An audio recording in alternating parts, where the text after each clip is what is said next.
포괄적 차별금지법 철회를 위한 한국교회 기도회가 여의도 순복음교회에서 열렸습니다. 코로나19로 비대면 예배가 강화되면서 주일 성수에 대한 개념이 약화된 것으로 조사됐습니다. 기독교 장묘 문화를 선도하고 있는 크리스천 메모리얼 파크가 코로나19에 대비해 새로운 시스템을 도입해 눈길을 끌고 있습니다. 서울신학대학교가 침체기에 들어선 한국교회의 돌파구를 제시하기 위해 국내 최초로 교회 성장 전문 대학원을 설립합니다.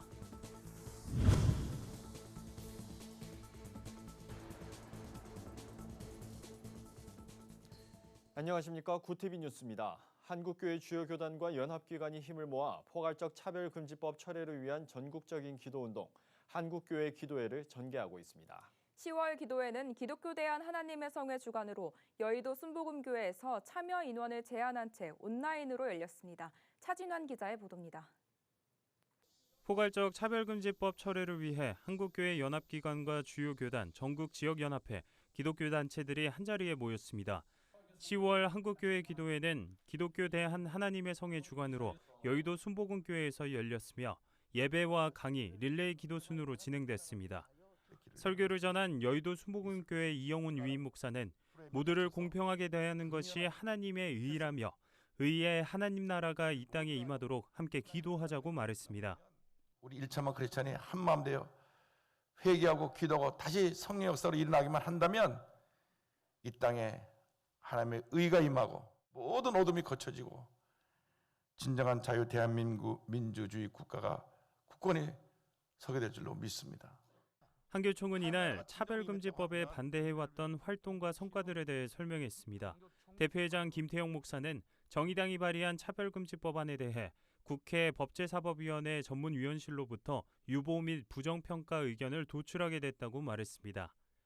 한교총은 차별금지법에 대한 강의와 설교, 국제법제사법위원회 검토보고서 전문 등 차별금지법에 반대하는 내용을 홈페이지를 통해 제공하고 있다고 밝혔습니다. 한편 다음 기도회는 내달 11일 기독교 대한 감리의 주관으로 광림교회에서 진행될 예정입니다. 구티비 뉴스 차진환입니다. 코로나19 사태가 장기화하면서 성도들의 신앙생활에도 변화가 일어나고 있습니다. 온라인 예배가 익숙해진 것뿐만 아니라 주일 성수에 대한 개념이 약화되고 아예 예배를 드리지 않는 성도가 증가하고 있다는 설문조사 결과가 발표됐습니다. 자세한 내용 최상경 기자가 보도합니다. 한국기독교사회문제연구원이 크리스찬 아카데미와 기독교 사상과 공동 실시한 개신교인 인식조사에 따르면 주일 성수에 대한 개념이 3월 이후 넉 달 사이 크게 약화된 것으로 조사됐습니다. 이번 조사는 지난 3월 말 한국기독교 목회자협의회와 한국기독교언론포럼에서 실시한 공동조사와 질문의 형태를 같이 해 비교 분석한 결과입니다. 주일 예배를 반드시 교회에서 드려야 한다는 응답은 지난 3월 말 40.7%였지만 약 4개월 뒤엔 27.8%에 그쳤습니다. 반면 온라인이나 가정 예배로 주일 성수를 할 수 있다는 응답은 54.6%에서 61.6%로 늘었습니다. 교회 출석에 대한 성도들의 인식도 약화된 것으로 나타났습니다. 코로나 상황이 종식된 이후 교회에 나가 예배드리겠다는 응답은 73.4%, 온라인 예배를 드리겠다는 응답은 16.9%였습니다. 지난 4월 대비 교회에 출석하겠다는 응답은 11.8% 줄어들고 온라인 예배를 드리겠다는 응답은 4.4% 늘어났습니다. 교회를 아예 안 나가겠다는 응답자도 1.6%에서 6.5%로 증가 추세를 보였습니다. 코로나19가 성도들의 신앙관념을 바꾸고 신앙생활에서도 적지 않은 영향을 끼치고 있는 겁니다. 코로나19 이후 교회가 강화해야 할 사항으로 성도들이 온라인 예배와 관련한 것을 가장 많이 지목한 점도 눈길을 끕니다. 응답자의 절반에 가까운 46.9%가 온라인 시스템 구축과 콘텐츠 개발을 꼽았고 교회 공동체성 강화와 교인들의 교제가 뒤를 이었습니다. 전문가들은 이번 조사 결과가 코로나 확산 이후 성도들의 신앙 형태에 분명한 변화가 생기고 있다는 것을 보여준다며 교회 역할에 대한 진지한 고민이 필요한 때라고 강조했습니다. 우리가 교회에서 이제 모여서만 신앙생활을 할 수 없는 상황에서는 결과적으로 개신교인들이 어떻게 신앙을 이어나갈 것인가에 조금 더 강조점을 두고 일상생활 속에서 어떻게 신앙생활을 해나갈 것인가를 조금 더 교육하고 그 부분을 발전시켜 나간다면 앞으로도 개신교의 신앙생활에는 건강함이 묻어나오지 않을까. 이번 조사는 전국 19세 이상 개신교인 1,000명을 대상으로 지난 7월 21일부터 29일까지 온라인 패널 조사로 실시됐으며 표본 오차는 95% 신뢰 수준에서 플러스 마이너스 3.1%포인트입니다. 구티비 뉴스 최상경입니다. 국내 최대 규모의 기독교 추모공원인 재단법인 크리스찬 메모리얼 파크가 추모객들의 편의를 위해 운영 시스템을 대거 개편했습니다. 특히 코로나19에 대비해 온라인 추모관을 오픈해 눈길을 끄는데요. 재단은 기본에 충실한 기독교 추모공원으로 입지를 다지겠다는 포부를 밝혔습니다. 오현근 기자의 보도입니다. 시원하게 물줄기를 뿜어대는 분수와 정돈된 화단이 추모객을 맞이하는 이곳은 국내 최대 규모의 기독교 추모공원인 크리스찬 메모리얼 파크입니다. 지난 2004년 설립 이후 시설 확장을 거듭하면서 현재 추모관 10개 동에 3만 9천 기 이상의 봉안 능력을 갖췄습니다. 추모객들이 사랑하는 가족을 만나는 만남의 공간으로서 시설 곳곳에 이용자들을 위한 세심한 배려가 엿보입니다. 되게 춥지 않을까, 덥지 않을까 걱정을 하는데 이곳은 온도조차도 딱 맞춰주시더라고요. 그래서 망자라도 저희들이 느끼는 마음은 그런 게 아니잖아요.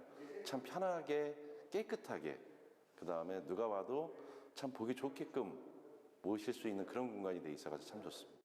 크리스찬 메모리얼 파크는 코로나19 확산에 대비해 기독교 추모 공원으로서는 국내 최초로 언택트 온라인 추모 시스템을 구축했습니다.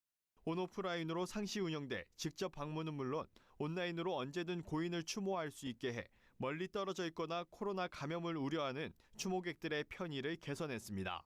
방문객들에 대한 방역도 소홀히 하지 않고 있습니다. 어디에서나 우리가 추모를 할 수 있는 이런 시스템이기 때문에 또 연세가 많으신 분들도 추모할 수 있는 더 나은 서비스를 유족들의 만족도와 이용률이 확대되도록 노력해 나갈 것입니다.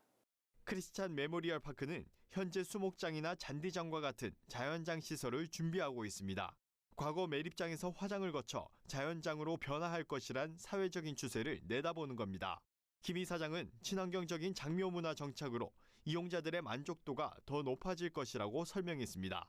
스토리가 있는 추모공원, 유족과 함께 호흡하는 추모공원, 하나님 말씀이 살아있는 추모공원을 만들어갈 것이며 꾸준히 해오고 있는 취약계층, 미자립교회 등 후원을 지속적으로 확대하여 하나님의 사랑을 전달하고자 합니다. 구티비 뉴스 오현근입니다. 서울신학대학교가 침체기를 겪고 있는 한국교회의 제도약을 돕는 교회성장 전문대학원을 설립합니다. 내년 3월부터 시작되는 교회성장 전문대학원은 교회를 개척해 성장시켜본 경험이 있는 목회자와 컨설팅 전문가 등이 교육을 담당합니다. 이들은 목회 리더십과 컨설팅 수업을 통해 개개인의 역량을 발견하고 그에 맞춘 연령별, 직종별 목회 등 창의적인 목회 방향도 교육합니다. 대학원에선 이론뿐만 아니라 교회 개척과 성장에 대한 사례 탐방으로 실제 현장도 돌아볼 수 있습니다. 1차 모집은 내달 9일부터 20일까지 진행되며 목회자와 신학생은 물론 일반 성도도 지원 가능합니다. 서울신대 황덕형 총장은 졸업생들에 대한 지속적인 코칭과 멘토링 제공, 후원 네트워크 구축 등도 예정돼 있어 교회 개척을 꿈꾸는 목회자에게 좋은 기회가 될 것이라고 전했습니다. 오늘의 이슈 포커스입니다. 8.15 시민 비상대책위원회가 오는 18일과 25일 서울 광화문 광장 인근에서 1,000명 규모의 야외 예배를 진행하겠다고 신고한 것과 관련해 경찰이 집회 금지를 통고했습니다. 비대위는 종로구 세종문화회관 북측 인도와 3개 차로 등 총 400m 구간에 의자 1,000개를 놓고 야외 예배를 하겠다고 경찰에 신고한 바 있습니다. 하지만 서울시는 감염병 확산 위험이 있다고 판단해 이를 금지한다고 밝혔습니다. 국내 신종 코로나 바이러스 감염증이 발생한 올해 1월 이후 진단검사비와 입원 치료비로 지출된 금액이 1,400억 원에 달하는 것으로 나타났습니다. 국민건강보험공단에 따르면 지난 1월부터 8월 사이 코로나19 진단검사비와 입원 치료비 합산액은 약 1,379억 원으로 집계됐습니다. 이 중 건강보험공단 부담금은 1,031억 원, 지방자치단체 등 국가부담금은 348억 원입니다. 현재 코로나19 검사 치료비는 건강보험공단이 80%, 국가와 지방자치단체가 20%를 부담합니다. 한미 국방장관이 전시 작전 통제권의 한국 전환 문제와 관련해 입장 차이를 드러냈습니다. 한국은 전작권 전환 조건의 조기 구비를 강조하며 전환 의지를 드러냈습니다. 반면 미국은 전환에 시간이 걸린다는 입장을 밝혔습니다. 그러면서 한미 방위비 분담금 문제와 관련해 주한미군 주둔 문제를 언급하며 증액을 압박했습니다. 양국의 온도차가 분명해지면서 문재인 정부 임기 내 전환이 쉽지 않을 수 있다는 전망도 나왔습니다. 그룹 방탄소년단의 소속사인 빅히트 엔터테인먼트가 15일 코스피에 상장했습니다. 빅히트는 개장과 동시에 시초가가 공모가의 2배로 결정된 후 상한가로 치솟는 따상에도 성공했습니다. 따상 기준 주가는 공모가 13만 5천 원을 160% 웃도는 수준입니다. 빅히트 상장 기념식은 빅히트 유튜브 채널로 전 세계에 생중계돼 인기를 실감케 했습니다. 우리나라의 원전 해체 기술이 내년 우크라이나 체르노빌 원전에서 테스트됩니다. 한국원자력연구원은 우크라이나 주정부 기관과 원전 해체 핵심 기술 검증을 위한 업무 협약을 체결했다고 밝혔습니다. 원자력연이 독자 개발한 기술은 체르노빌 현장에서 직접 시연함으로써 해체 기술 상용화에 기여할 것으로 기대됩니다. 원자력연은 방사성 콘크리트 처리 기술, 방사성 오염 금속기기 제염 기술 등에 대한 기술 실증을 진행할 계획입니다. 정부가 대중문화예술 우수자가 입영을 연계할 수 있도록 하는 병역법 개정을 검토 중인 가운데 이에 찬성한다는 응답이 과반을 차지한다는 조사 결과가 나왔습니다. 리얼미터가 만 18세 이상 500명을 대상으로 병역법 개정에 대한 의견을 물은 결과 찬성한다는 응답은 58.8%로 나타났습니다. 이어 반대한다는 응답은 31.4%, 잘 모르겠다는 응답은 9.8%였습니다. 모든 연령대와 지지정당에서 찬성 의견이 반대 의견보다 많았습니다. 굿TV 뉴스 한혜인입니다. 굿TV 월드와이드입니다. 16일로 출범 한 달을 맞는 일본 스가 요시히데 내각이 민생과 디지털 혁신을 앞세우고 속도와 성과를 중시하고 있다는 평가가 나오고 있습니다. 스가 총리는 취임 한 달 차를 맞으면서 코로나19로 침체한 경기를 살리기 위해 국내 여행 장려책인 고투 트래블의 외식 산업 활성화 사업인 고투 이트를 개시했습니다. 스가 정권은 일본 사회 각 분야의 디지털화를 진전시키는 구상도 추진하고 있습니다. 디지털청 설립을 위한 논의도 진행 중이며 고노다로 행정개혁 담당상이 행정기관의 도장 폐지를 추진하는 등 업무의 온라인화 논의가 급물살을 타고 있습니다. 코로나19 여파로 경영난에 빠져있는 미국 항공사들이 3분기에도 적자를 면치 못하고 있습니다. 미국 유나이티드 항공은 14일 3분기 순손실이 약 2조 1천억 원으로 작년 동기 대비 10억 달러 이익에서 적자로 전환했다고 밝혔습니다. 앞서 델타 항공은 3분기에 6조 2천억 원의 순손실을 기록했다고 밝혔습니다. 이들 항공사는 지난 2분기에도 코로나19 여파로 여행객이 줄면서 매출 급감과 함께 조 단위 적자를 기록한 바 있습니다.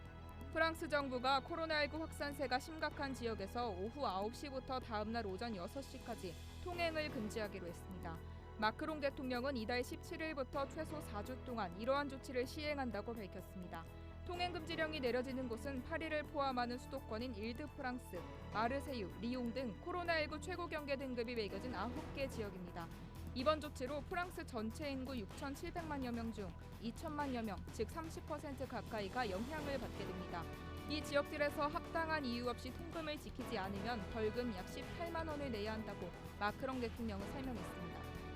태국에서 왕실 개혁과 총리 퇴진 요구 시위가 확산하는 가운데 태국 정부가 5인 이상 집회 금지 비상조치를 가동했습니다. 태국 정부는 긴급 칙령을 발표하고 5인 이상 집회 금지, 국가 안보에 영향을 미칠 수 있는 보도와 온라인 메시지 금지, 정보청사 등 당국이 지정한 장소 접근 금지 등 명령을 내렸습니다. 정부는 방송을 통해 많은 사람들이 불법 집회에 참석하고 국가 안보에 영향을 주는 심각한 행위를 했다며 이런 상황을 효과적으로 종식하고 평화와 질서를 유지하기 위해 긴급 조처가 필요했다고 이번 조치의 배경을 설명했습니다. 코로나19 확산 이후 몽골이 중국에 기증하겠다고 약속했던 양 3만 마리가 이달 하순 중국에 도착합니다. 몽골 측은 중국 우한시와 후베이성 인민들에게 양고기를 나눠줄 것을 제안한 바 있습니다. 몽골 양 3만 마리는 이달 초순 이미 국경지대의 격리구역에 수송됐는데 관련 방역 규정에 따라 격리 30일 이후부터 단계적으로 육로를 통해 중국으로 옮겨집니다. 이달 하순이면 우선 수천 마리 양이 중국에 넘겨진 뒤 중국 내이멍구 자치구 내의 격리구역으로 운송됐다가 검역을 거쳐 도살 처분될 예정입니다. 구티비 뉴스 하나은입니다. 글로벌 선교 방송단과 함께하는 교계 소식을 천보라 기자가 보도합니다. 구티비 부울경본부에서 보내온 소식입니다. 부산 복음화 운동본부는 15일 부산 평화교회에서 코로나 극복과 영적 회복을 위한 구국기도회를 열고 나라와 민족을 위해 기도하는 시간을 가졌습니다. 기도회에선 부산 복음화 운동본부 윤종남 총본부장이 죽도록 충성하라는 제목으로 말씀을 전했습니다. 윤 목사는 목숨을 건 자세로 임한다면 하나님이 우리에게 축복해 주신다며 초대교회처럼 죽도록 충성하는 자세가 필요하다고 강조했습니다. 한국교회연합이 최근 서울동작구 소재 미혼모자 공동생활가정 꿈나무를 방문해 지원금 100만 원과 쌀 80kg 등 생필품을 전달했습니다. 전달식은 코로나19 여파로 지원의 손길이 끊긴 복지 사각지대에 대한 관심과 사랑을 전하기 위해 마련됐습니다. 꿈나무 원장인 박미자 권사는 엄마들로 하여금 섬김을 받는 것이 아니라 섬길 수 있도록 힘써서 열심히 돕겠다고 전했습니다. 아트미션의 정기기획전 기억하는 사람들이 성황리에 마쳤습니다. 지난달 30일부터 10월 6일까지 개최한 이번 전시회는 구자천 등 작가 30명의 작품을 전시하고 공식 유튜브 채널을 통해 작가들의 영상도 공개해 화제가 됐습니다. 아트미션은 우리 세대의 기억이 왜곡되거나 망각된다면 다음 세대에 고스란히 잘못된 기억을 전달하게 된다며 전시 개최 의미를 설명했습니다.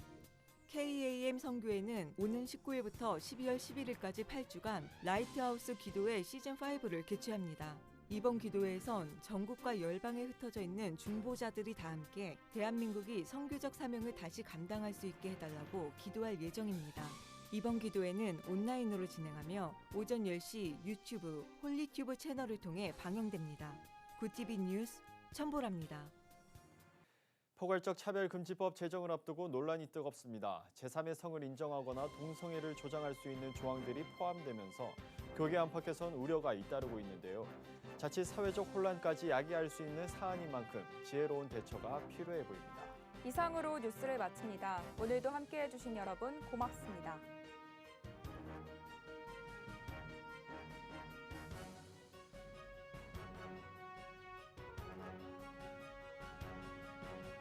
구티비 미디어 선교 기금 마련에 새롭게 동참해 주신 분들입니다. 등대교회 성도일동, 별처럼 빛나는 교회 성도일동, 복음전환교회 박영소 목사회 성도일동, 새생명교회 이재붕 목사회 성도일동, 소망군인교회 오상규 목사회 성도일동, 수지 산성교회 성도일동, 권순복님회 63분이 후원해 주셨습니다. 구티비 미디어 선교 기금 마련에 동참해 주신 모든 분들께 감사드립니다.